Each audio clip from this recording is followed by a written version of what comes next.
Exciting news. We made some limited edition t-shirts to celebrate our clients and as prizes for this challenge. So unfortunately, they aren't available for sale, but we're going to be picking one person to win both shirts. As you can see on the screen here, this is the back of the shirt. It's got some killer quotes. They're really hype. It's a phenomenal material, hugs the arms, really, really nice. So if you're looking to enter for a chance to have these exclusive limited edition shirts that are not available for sale, you just got to follow us on Instagram, comment down below to be entered there.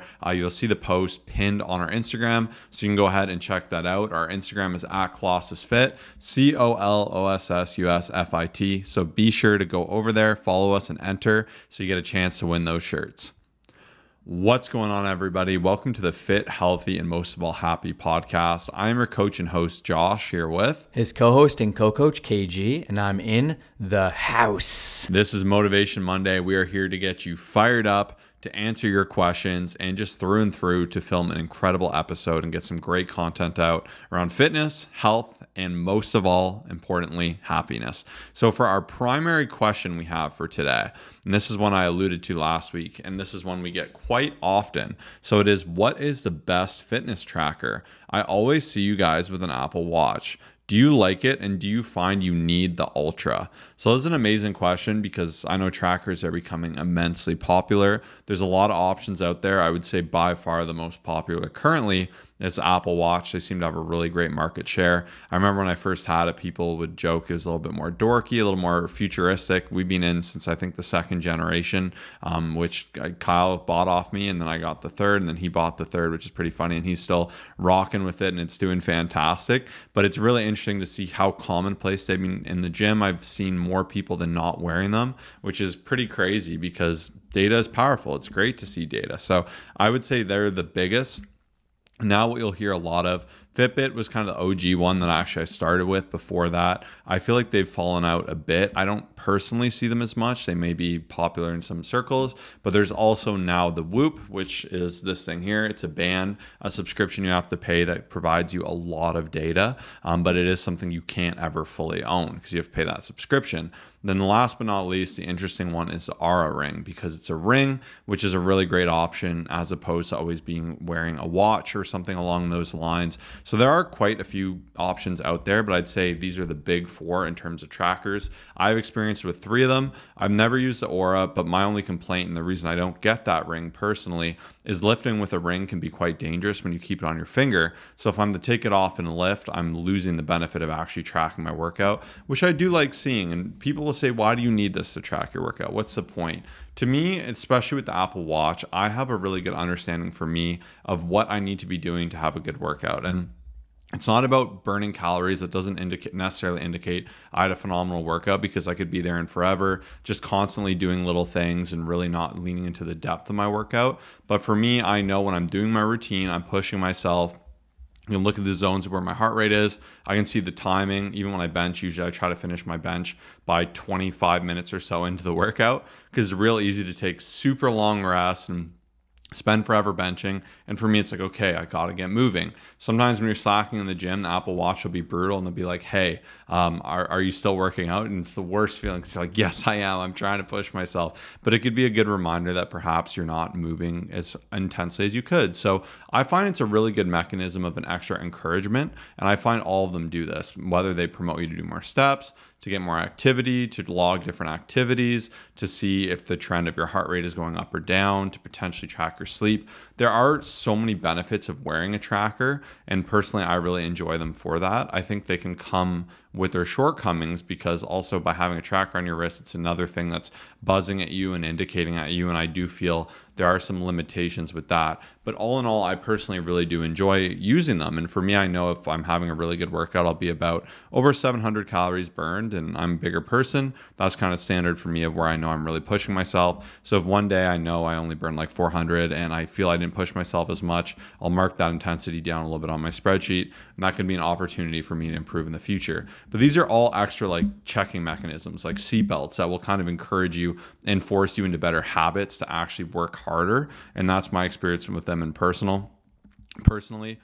Curious Kyle's hot thoughts, because I know I said a lot and I got a lot more to say still. Yeah, I've had mine for many years. I remember actually I had the Fitbit, which for me, I really like the steps. Honestly, where it's tough though is that I do find that I have like just really good routine. I'll always get my morning walk in. I don't really record it as much anymore just because I'm kind of doing the same loop. I don't really just press that walk button. It's just what I do now. So I do find that a lot of it is more so kind of when I'm in my consistent routine, I just know that I'm doing the stuff required. So it's kind of like not as helpful there, but it's those days where like maybe it's a Sunday, I'm chilling and it's kind of, I look and I'm scrolling to see what some friends have done or, what my day looks like. And I see 3,000 steps, like, okay, I got to make sure to get out there and, just the odd day. So I find it's like been very beneficial for that like extra little push when I'm already doing a really good job and I want to do even better in terms of like, that extra set that I need to do, or just even like my intensity. I know similar to Josh, if I burn 200 and something calories from a workout, I know that it wasn't to the point where I was pushing myself. I know that I was probably talking a little bit more. Maybe it was even a workout where I cut it slightly shorter, because I was rushed or whatever the case was. So I find that it's been game changing. And looking back, like Fitbit was good for steps.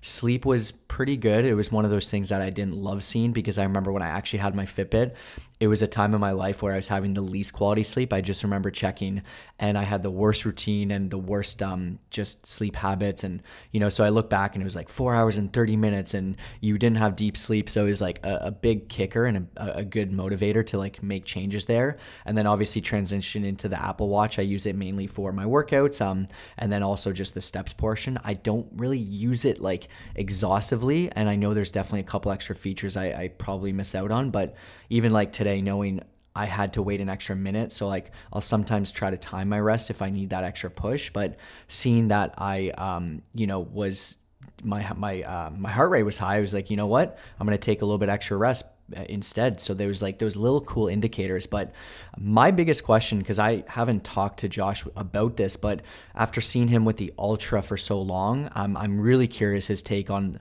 the Whoop Watch, and I'm sure he's excited to share it. But genuinely, I'm curious to have this conversation and see what the benefits are and if it's worth maybe me even trying it out. Yeah, so once again, like Kyle said, I agree with everything there. And I think it's absolutely worth it if it's something you're like, I'd like to have this data. You don't need to get the best one. I have the Ultra just because love Apple. I like seeing all the different things they do. I'm in that economy. For me, it's more battery. I use my watch a lot, so I treated myself to that as a birthday gift, which was nice. My wife got that for me, which is really, really cool. So that's something I've enjoyed having. I wouldn't say you need the nicest one, and we actually give away a lot of Apple Watches too on our Instagram, speaking of the giveaways, so always worth following up for that. But in terms of the best tracker, I've gone away from Fitbit because I found it was a little simplistic. I'm sure now they're just as complex as everyone else and you can get a lot out of it. But I just found the finish not to be as great quality as the Apple Watch myself. And then I've heard a lot about the Whoop, especially for just being the most data rich. And they had like a free trial thing for a month. You have to pay like $22 shipping. So I guess I lost out on that. But I figured it was a good opportunity to try this, and especially to make content, because it's a great way to say, hey, here's what I like and don't like. So off the hop, I definitely dislike that you have to pay like $30 a month or less. A guy I know, a friend, actually said, oh, it's similar in price because 2 years is like whatever it is, $500, $400, I can't remember. And it's similar to Apple Watch economy of when you would need to upgrade. But with that, I'd kind of disagree because Kyle still has a really, really old one. I've sold my old ones every time for maybe like 70% of what I paid relative to my new one. So they hold out pretty well and they last really, really well. So to me, I just like to own my thing. So after the trial, I won't continue to use it.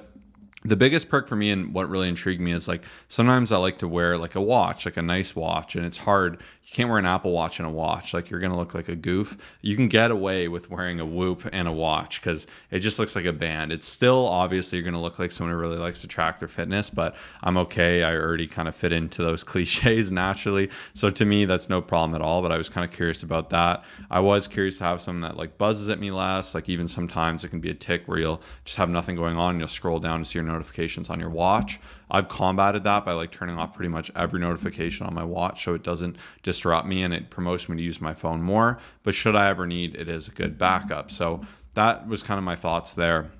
But in terms of the Whoop in general, like what I like about it is really rich in data, really great coaching. It'll say like, this was good, this was bad. We could get definitely more in depth in this in the future. Maybe we'll make a YouTube video, but they do a really great job with that. Ironically, I think it's supposed to be for more like serious, intense lifters and runners and all that stuff. But for me, like just living my normal life, like they use a strain scale out of 21 and I'm averaging 18.5 and I haven't really done anything too crazy. Like I just lift 75 minutes and I'll go on maybe 2 walks a day. And it has me at the upper end of that scale, which is pretty nuts. But I do train pretty hard, obviously. And like for reference, I have a friend who was saying he'll do like a 22-kilometer run and a lift and he'll only be at like 16 strain for the day, which is pretty nuts. But in general, it's telling me more often than not, hey, slow down, rest more, do this. The sleep is interesting, but I find it's a pretty bad tracker of it because it'll do sleep debt. So if one day you're up later or you wake up earlier, it'll say you owe that the next day. So the one day it said I needed to get to bed by 7:50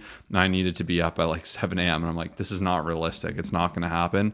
And especially with kids, it's not going to happen. So those are my gripes. The other issue with Whoop is it doesn't track steps, but ironically, it just added it last week, which is pretty funny. So that's a new feature. I know that was a turnoff from Whoop, and they like strain, not steps, because they said it wasn't the best metric, but it's what I'm comfortable with. And what I'll say about the Apple Watch as well is there's actually a lot of data you can get past what it shows you. If you go into your health app, it's crazy. It'll show blood oxygen, it'll show your sleep, it'll show your stages of like I find it's actually a lot more data rich, and I find it pushes you a little bit more. I find the social aspects of it a little bit better. So I do personally enjoy it more. It's fun doing something new and doing it for a trial, but all in all, I would definitely vote with my money on Apple Watch. I know everyone has different opinions, but I don't want to spend too much time on the trackers, but this is a question I get asked a lot. So I would say Apple Watch is my preferred choice. Yeah, that's really cool to know, and I'm gonna keep riding with mine, and I'm gonna be Apple Watched till death, I guess, for now. But appreciate you sharing that. All right, and then now we're going to go ahead and jump into our quotes. I have some quotes I'm pretty pumped about, so I'm going to go ahead and lead it. So my quote going into this week that I had prepped and I had ready in my notes is compete externally and you compare. Compete internally and you improve. And I love this quote because it's instead of reflecting on other people, reflect on yourself. How can you improve? Stop trying to compare. Stop trying to be where someone else is. And I think naturally we can compare upwards or we can compare downwards. And even Kyle, I was saying how it's easier to have a tendency to challenge people that are easier to challenge. Now that Kyle's challenging someone where it's more uncomfortable and there's more on the line, it's not as fun. It's that discomfort that we always talk about embracing. And by embracing the comfortable, you only improve so far. And if you're like, well, I'm doing way better than my alcoholic stepfather who like is homeless, it's like, is that really what you want to be comparing yourself with? And at the same time, do you want to compare yourself with like the world's best athletes? Maybe not, but I think the person you should always be comparing yourself with is yourself. It's like, how can I improve? What are the holes in my game? Where can I be better? And a quote I wanted to add on to this that I loved from a motivational video I was watching today, a leg day motivation video, was, I will not be victim to my genetics. They will be victim to me. And this is Tom Platz, because he just built the craziest killer legs. If you haven't seen his legs, Google Tom Platz legs. They're absolutely insane. And I love that idea of instead of being like, oh, I don't have leg genetics like Kyle. I'm not blessed like that.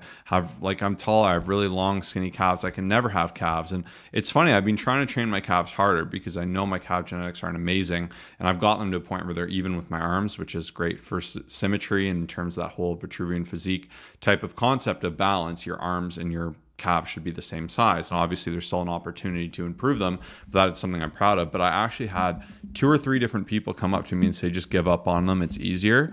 And it's funny that people kind of just take that attitude because it is hard. But like I said, embracing these things that are discomfort, like they're uncomfortable, is so much better. So instead making it a victim to you and just saying, hey, I'm going to find a way to solve this problem. I'm going to overcome what I find hard. I find that carries way more. And genetics is the easiest thing to blame. Like the amount of time that people say, oh, I'd look like you if I had good genetics, or I don't have the genetics to actually have muscle. But at the same time, you look at what they're doing and you're like, there's so much you could be doing to improve what you want to improve. But instead, you're just using this excuse as a crutch to actually not create any change. So between these two, I think they're very powerful quotes, and they're very powerful when they're together. So those are my quotes for today. Fantastic. And kind of works off of my quote here because it came from a leg day motivation video Josh sent me as well, just to get me pumped up for leg day today. But it's just about the comfort zone, and I kind of came out with this here because I just got thinking about doing what's comfortable and doing what's not comfortable. And it is simply true growth comes from stepping out of your comfort zone. So very simple, means a lot to me, you know, and I also from there started thinking like, what do I want to do versus like, what should I do? So similar to leg day, just using that as an example, me just as someone who like, I want to do less, right? Naturally, like when it comes to squats, for example, I would love to just put 225 on the bar, rep it out, do what's a little bit, you know, challenging, but also really not challenging at all. Me coming in and doing 4 sets of 8 today with 305, which is exactly what my program prescribed, and like to the T, hit the reps, hit the sets. I didn't want to do that. So simply put, I really think that most times we navigate life, and no matter how driven we are, no matter how motivated we are, I just think naturally it can be challenging, you know, like to take that harder route. And I think it's a good question to ask yourself, like, what should I be doing versus what do I want to be doing? Because I think most of the time people will choose that easier option, whether it's like, you know, skipping a leg day. I just use that as an example. Maybe the healthier meal, maybe saying no to certain things that you know you shouldn't be doing. Like obviously the part of you would like want to just give in and, you know, maybe skip that leg day or just do something that whatever the case is. I think it's such a great quote to think about, how can I step out of my comfort zone? Because you'll never be able to properly grow. And I've learned this myself, like most of the great things we've done on our journey, whether it's building the podcast, doing a YouTube video. I just filmed a Reels video, which I felt very uncomfortable doing because it's just out of my comfort zone. It's out of the ordinary, but I know that that's going to be something that will truly help social media and help us maybe reach out to more people. And, you know, I was thinking, yeah, just I got to do something uncomfortable. So that's going to be my quote for this week.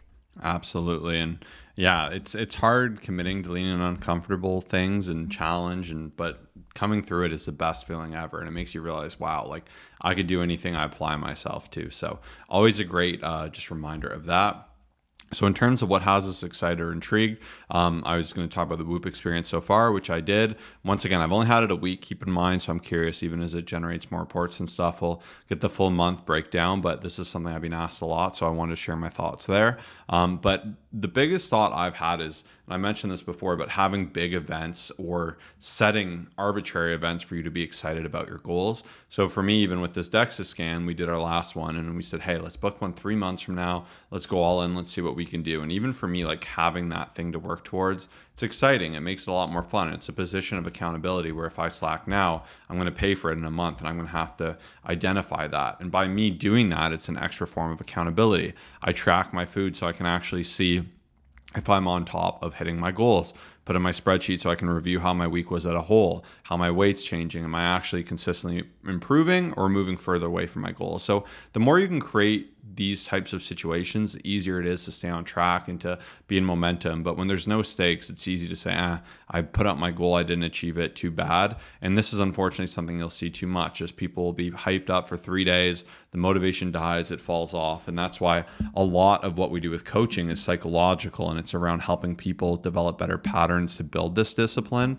And that's something that I just think is really powerful in this example alone of having this DEXA booked, or you have a weigh-in where you weigh in with all your friends, or you do a challenge where if you don't lose the weight, you owe money to charity. Like these things can be immensely powerful motivators. So that's just one thing I wanted to share. Anything from you, Kyle? I was just thinking about how important perspective is. I feel like I haven't talked about it in a while, but you know, especially when it comes to unfortunate events or things that just happen in your life that maybe you learn from.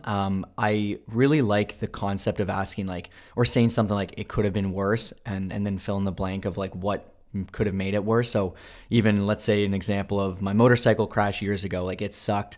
It was not fun, but then like there usually would be someone outside of myself who would like say something that would actually be like really kind of inspiring and impactful. So for example, saying, oh, you could have not been here. Like I know it's serious, but when you think about it that way, like I'm just using that as a random example. Or if you've ever had something stolen from you, and like usually it's not you to think of it because it can be hard. And even myself, when I've had, you know, my truck stolen, it's like I'm upset, like I'm dealing with that. It's just like it's not fun. But then someone will come by and be like, man, like you're lucky that it wasn't at a time where you could have gotten hurt, or maybe, you know, I got my gym bag stolen, so it wasn't that bad because, you know, you could have had all this other stuff in there. So the point I'm trying to get across is just like, it really can be hard to focus on kind of that perspective change, but it can help a lot of people get through things. Sometimes it does take that extra person to come in there and say, hey, by the way, if when you look at it this way, like it's actually not as bad, right? And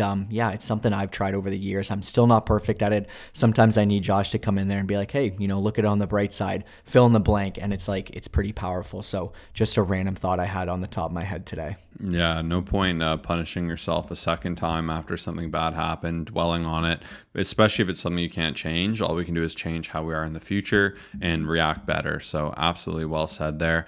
Who do we have for our client shout out today?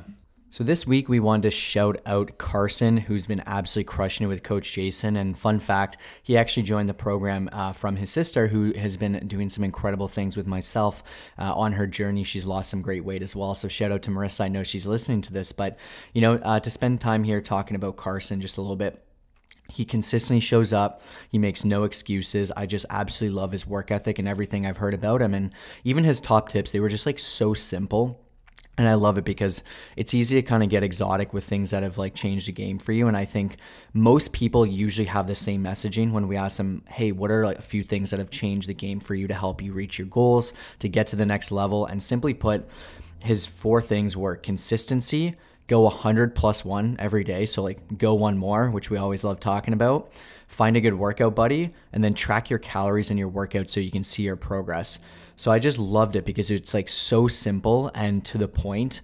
No point in just kind of sugarcoating anything there, but even just consistency and tracking your calories, like those 2 things will absolutely change the game for you. Of course, tracking your workouts as well. And there's a reason he's been able to change his body composition so much. And if you're watching on YouTube, you can see his transformation, how much muscle he's built while losing fat at the same time, which can be very hard to do. And we'll talk about in just a bit.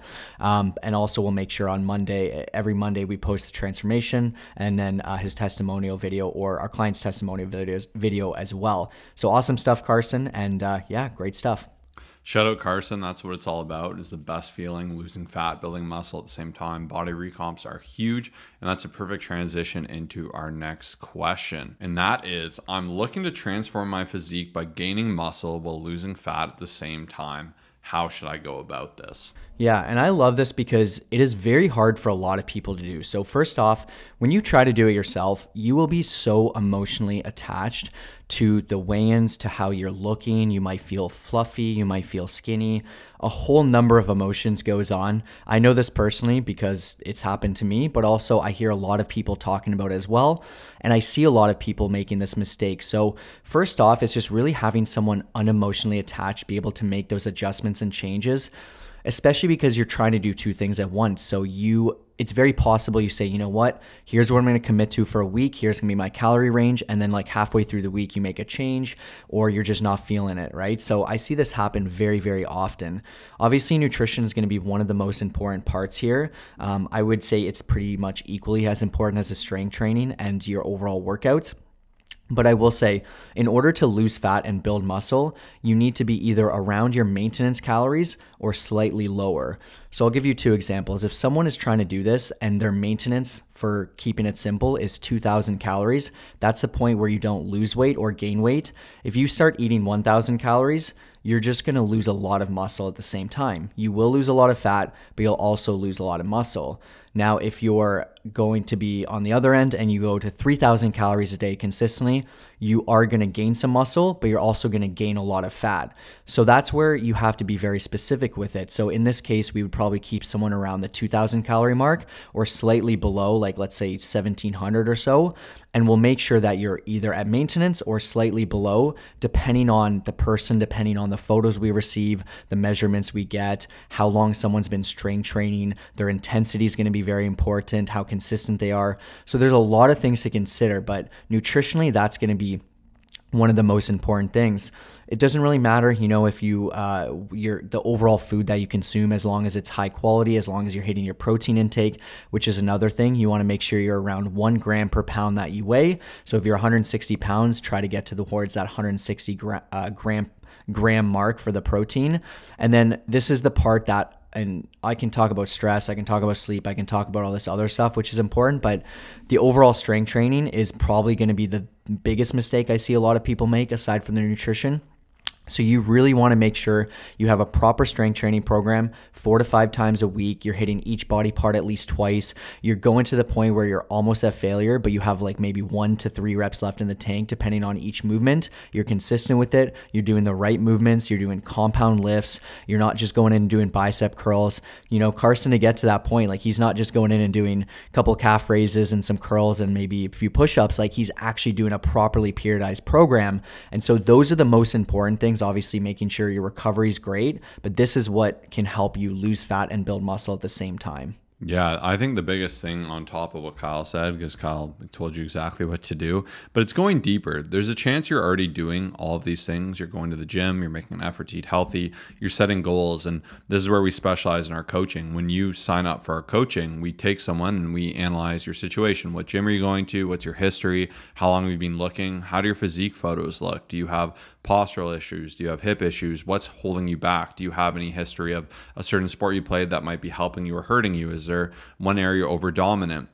Is there something uncomfortable you're not doing that you need to do? For a lot of men, it's training legs. For a lot of women, it's training harder. And everyone is entirely different, and there's exceptions to every rule, but it's really narrowing in on these things and saying, how can we do them better with more intention, more focus, using the best strategies to make sure you're on the best routine that's taking the least amount of time, isn't taxing your central nervous system, but it's encouraging you to actually push forward, see progression, it's periodized, all these good things. Like the depth of the work here is what truly matters. Same with nutrition. It's not about eating healthier. It's not about eating better. It's about eating more optimally to actually produce physique change. And that's how we're able to lose fat and build muscle at the same time. And it's coming in here and cleaning these things from a high level and having someone on your side to produce that accountability and to ensure you stick through it. Similar to what I said earlier, when you have a coach on your side say, hey, are we hitting our goals this week? And you say, no, we can brainstorm together how we're going to get there. We do a review every week with our video check-in. We do our monthly measurements, our monthly photos, and we're constantly analyzing, are we moving to where we need to move?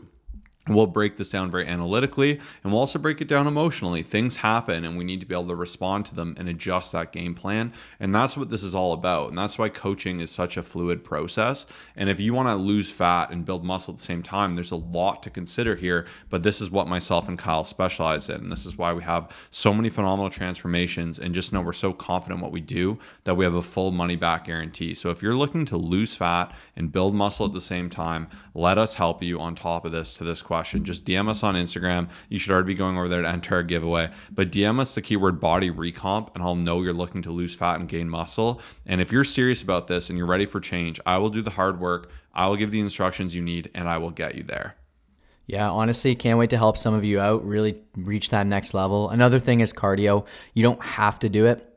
It can help. It can help you, just overall great for your heart health, but it can definitely help you, get to that point where you are just expending more calories. So I would say like not everyone needs it, but it can be helpful. I think most people find the biggest benefits come from walking. So that's what a lot of our clients will just do when they are transforming their physique, gaining muscle while losing fat. So one other thing I want to say, but we can't wait to help you one-on-one. I promise you that is what's going to make the biggest difference in your journey.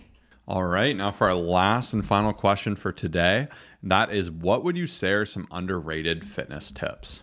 Fantastic question. And honestly, when we got asked this, I was sitting there this morning, I was just like, all right, let me think of something underrated. Let me think of something you've never heard before. And I'm just like trying to write down a few things, and I'm like, okay, this is going to be tough. I was trying to think like, does lemon water help? Nope. Okay. Does wearing anything, exotic like a waist trainer, is this going to help? Nope. So long story short, I want to still answer this question because I feel like it's something that a lot of people can learn from. And this is probably not the answer you're expecting, but the most underrated fitness tip to me is actually the basics. And this is because I think it's the most underrated. Like, people don't utilize this. Like, there's a lot of things that are overrated, and that would be supplements, that would be specific fat loss pills, that would be specific things such as Ozempic or whatever it is that some people are going to take to try to help speed up the process. So anything fat related would be overrated, whereas underrated, it's going for those consistent walks. It's having the same breakfast every morning. It's kind of the boring stuff. It's going to the gym at the same time each day so your body starts to crave it and understand the routine and just like want it every single day. It's downloading my Fitness Pal and then logging it, putting it into the spreadsheet, and then reviewing the data and continuously going from there. To me, those are the most underrated things because it's the least talked about. It's often the most skipped thing because everyone's looking for that next new and exciting thing, and they're looking for those underrated things that will transform them and get them the quickest results. So that's going to be my answer there. It's a bit of a different one, but I think it can definitely, spark some conversation and hopefully help you in some way or another. Yeah, in terms of underrated, like I said earlier, it's the depth of how you do anything, and the more you can focus in on that, and the more you can simplify the complexities that are eating well, training, the easier it makes it. And I'm gonna put a little bit of you're gonna have to wait, because on Thursday I'm going to be releasing actually some habits that you need to break, things that you might want to analyze and stop, and that could be killing your progress. And this episode on Thursday will be fun because after lifting 10 years, these are things that are sometimes taken as status quo. And I think this will actually challenge some of your mindset. And I like looking at problems from different perspectives instead of like what to do. Sometimes it's good to analyze what not to do. So I really want to make sure you tune in Thursday so you don't miss out on this, because it's going to be a really fun episode. So mark your calendars. And if you're new around here, we upload every Monday and Thursday. We put them out at 1 a.m. Eastern Standard Time, so you can have them no matter how early you wake up. If you're waking up before 1 a.m., I can't help you. That's crazy. But it should be available for everyone to start their day and get you fired up. Giveaway available on our Instagram. Be sure to get over there, enter it. These aren't for sale, so this is your chance to enter. One person will be winning both shirts. Probably won't be a ridiculous amount of entries, so you have a pretty great chance. So don't miss out on this. Go over to our Instagram at COLOSSUSFIT, COLOSSUSFIT, and be sure to enter.